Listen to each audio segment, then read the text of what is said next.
Michigan, and I was a pastor's kid from when I was about 4 years old all the way until I was almost 23 years old. So I have about 20 years experience being a PK.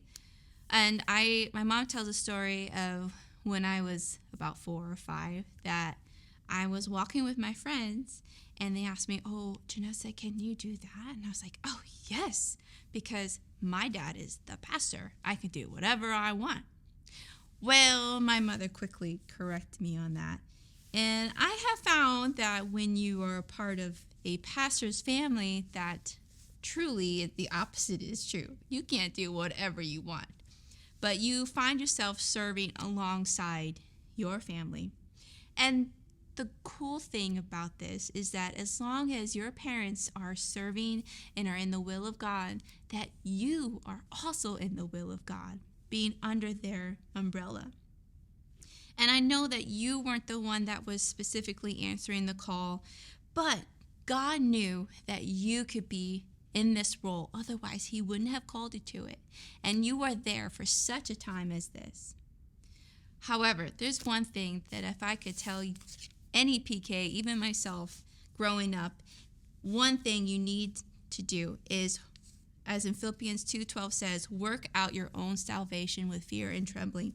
Make sure that you have your own personal walk with Jesus.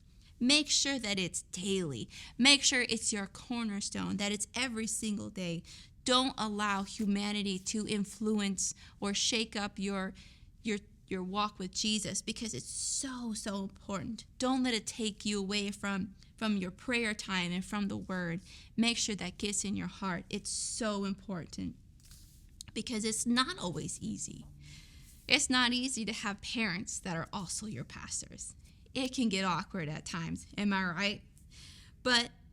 And I know that sometimes you feel like you live in a fishbowl, that everybody's watching. What are they going to do? Oh, they're going to get it now because blah, blah, blah. And I know that sometimes you see the good, you see the bad, and you see the ugly side of humanity, because you see it all. You're in the house.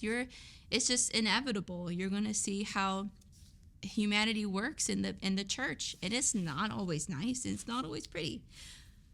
But just know that there is blessings in that. There are so many blessings. I know growing up, so many things have happened in my life growing up that I can't explain. I hardly ever got sick.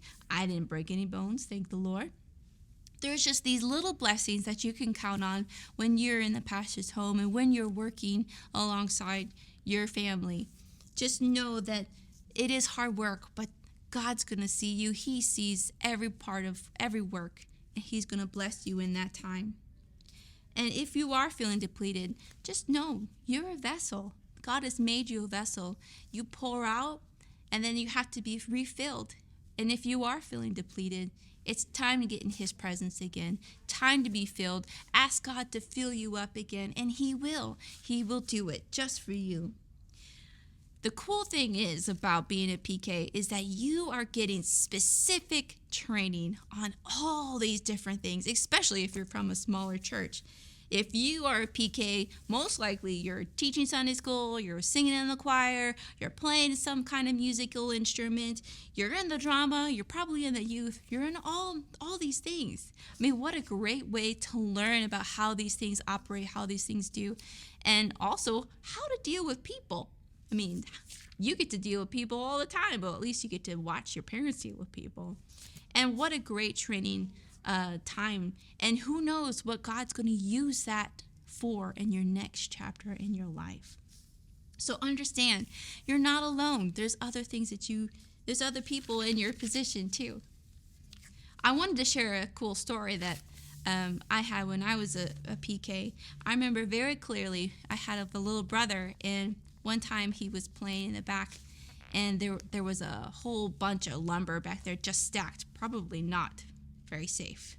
But he was playing back there, and all of a sudden we hear an avalanche of lumber coming down, and unfortunately came right on his legs. At that time he was very small, and I remember that somebody picking him up, and his legs were completely flat. And all of a sudden we were thinking, oh no, what are we going to do? They took him to my father's office, and we started praying. The next thing we knew, he was running around like nothing had ever happened. A miracle. And these are the things that you get to witness as a PK. Miracles, signs, and wonders. Wow, what a cool thing to see. So be encouraged. Know that Jesus loves you and that Jesus is with you every single day.